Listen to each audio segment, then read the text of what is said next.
本日も、国民幸福指数 NHI は完璧な均衡を保っています。朝のニュースキャスターが、穏やかな、しかしどこか血の通わない笑顔で告げる。窓の外には、整備された街並みが広がっている。かつて世界を悩ませた貧困も、飢餓も、格差も、ここには存在しない。すべての人間には十分な食料と住居、そして娯楽が保障されている。物質的な意味での不幸は、歴史の教科書の中にしか存在しなかった。だが、人間という生き物は、腹が満たされると、次は心の差が気になり始める。なぜ、隣の家の夫婦はあんなに笑い声が絶えないのか。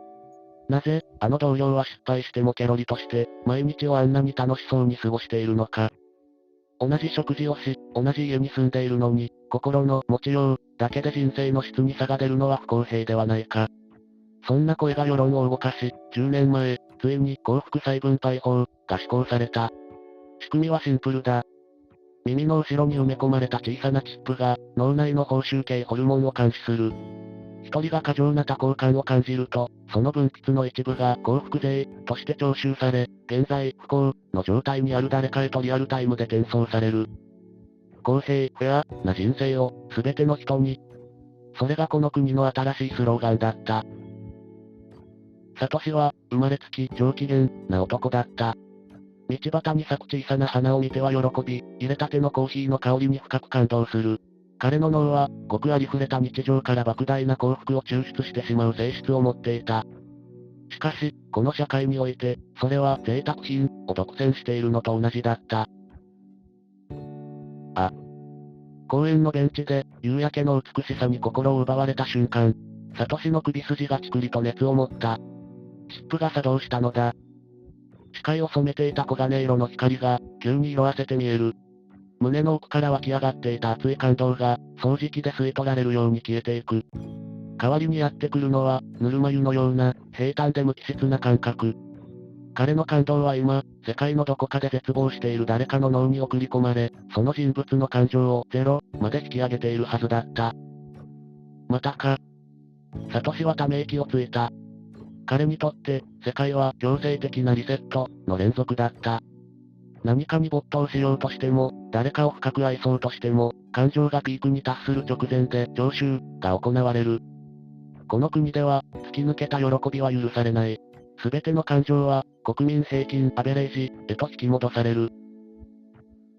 一方で、サトシの隣人に住むミキは、幸福の受給者だった。彼女は慢性的な抑うつ状態にあり、チップがなければベッドから起き上がることすら難しい。毎日、見知らぬ誰かから再分配されてくる幸福を受け取ることで、かろうじて人間らしい生活を維持していた。ある夜、ミキはサトシを訪ねた。ねえ、サトシさん。あなた、今日は何をしてたの？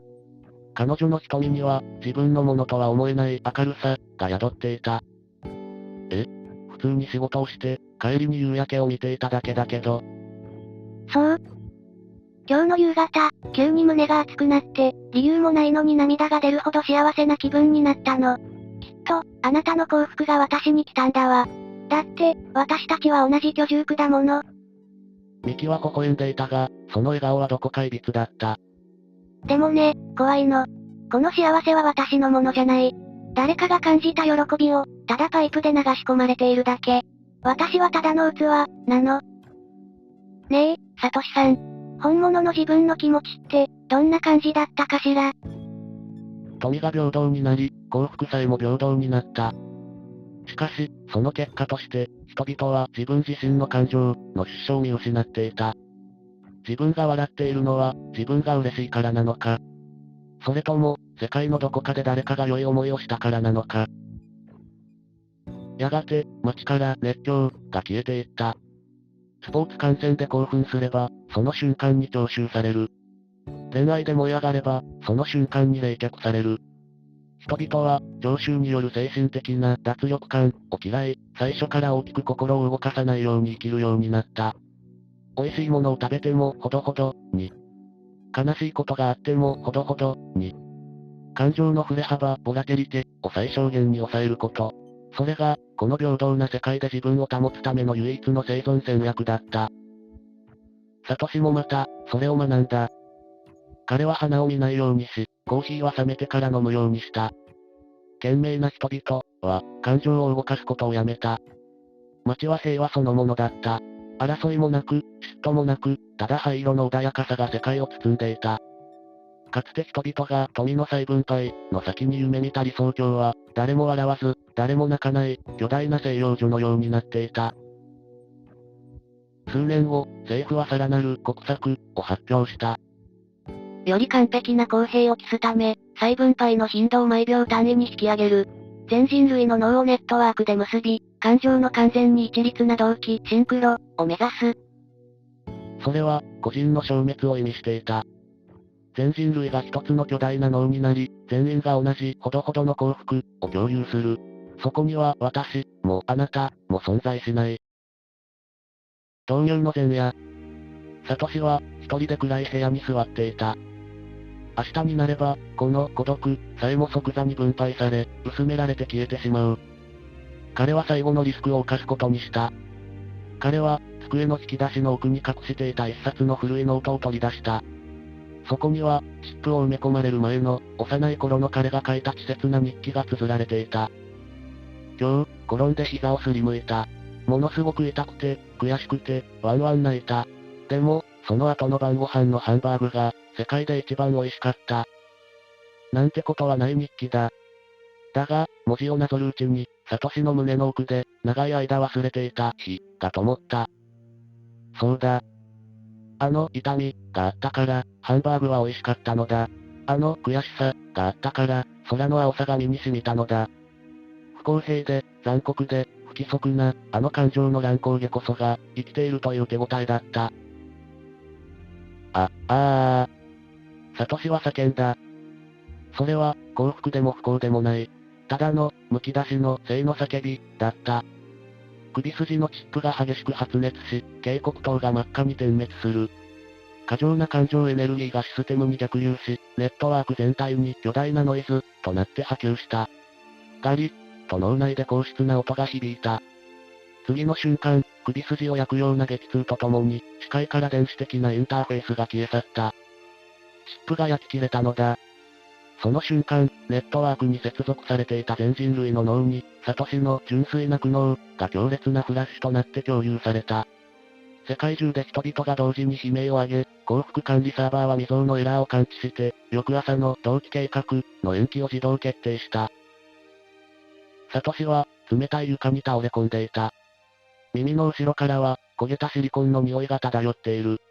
だが、彼を包んでいたのは、これまでにない透明な世界、だった。痛い。床に打ちつけた肩の痛み。それが、恐ろしいほどに鮮明だった。誰にも分配されず、自分の中にだけ止まる、自分だけの痛み。サトシは震える手で、窓を開けた。夜風が部屋に流れ込む。その冷たさが、肌を刺すような鋭さを持って彼を、生へと繋ぎ止める。彼は、焼き切れたチップが完全に沈黙しているこの数時間、たった一人で世界を独占していた。街灯の光の滲み、遠くで聞こえる野良犬の声。それらすべてが、誰の許可も得ず、加工もされずに、彼の脳にダイレクトに響く。彼は、一晩中泣き続けた。悲しいからではなく、ただ泣ける、という事実が、涙を流すたびに心が揺れ動くという自由が、あまりに贅沢で、恐ろしかったからだ。これが、俺の心だ。彼は、泥のような暗闇の中で、誰とも共有されない孤独な幸福を噛み締めていた。それは、平等な社会では決して許されない、最高に不謹慎で、最高に人間らしい時間だった。しかし、夜明けは残酷なほど正確にやってきた。部屋の前に、無機質なモーター音が響いた。政府のメンテナンスドローンが、エラーを起こした個体を修復するために派遣されてきたのだ。ドアが静かに開き、黒い防護服を着た職員たちが、無表情にサトシを見下ろした。ユニット NHI704、チップの破損を確認。感情の漏洩による、周辺住民への精神被害を最小限に抑えます。サトシは抵抗しなかった。抵抗する気力さえも、この一晩で使い果たしてしまったのかもしれない。彼はただ、窓から差し込む朝日の眩しさを、最後の瞬間まで目に焼き付けようとした。待ってくれ。あと少しだけでいい。安心してください。すぐに不快感は取り除かれます。職員の手によって、サトシの首筋に新しいチップが押し当てられた。焼き切れた旧型の残骸が摘出され、最新型の、より強力で、より効率的な、チップが神経に接続される。冷たい感触が脳に走り、サトシの意識が白く塗りつぶされていく。1週間後、延期されていた全人類同期計画が、ついに完璧に実装された。街のベンチには、サトシが座っている。彼の表情には、もはや何の揺らぎもない。悲しみも、怒りも、そしてあの夜に感じた苦しいほどの歓喜も、すべては均一に引き伸ばされ、薄められ、全人類と共有された最適解へと変換された。サトシの隣には、かつての受給者であるミキが座っている。二人は互いを見ようともせず、同じ角度で、同じ穏やかな微笑みを浮かべて、前方の空を見つめている。サトシの脳が春の陽光が心地よい、と感じれば、その瞬間にミキの脳も同じ心地よさを享受する。ミキがコーヒーが美味しい、と感じれば、サトシの喉も同じ満足感を共有する。そこには格差も、孤独も、誤解もない。人類はついに、一つになった。子というノイズが排除された、完璧な静寂の世界。サトシの視線の先で、小さな花が風に揺れている。かつての彼なら、その美しさに胸を熱くしただろう。だが今の彼は、ただそれがそこに存在することを、国民平均と同じ速度の拍動、リズムで受け入れているだけだった。世界は、かつてないほど平等で、かつてないほど平和だった。そしてサトシは、自分がかつて一晩だけ自分自身だった、という事実さえも、完全に忘却していた。彼の記憶さえも、社会全体で最適化されるべき、不必要な古いデータ、として、すでに消去されていたからだ。誰もが幸せで、誰もが空っぽな、輝かしい朝が続いていく。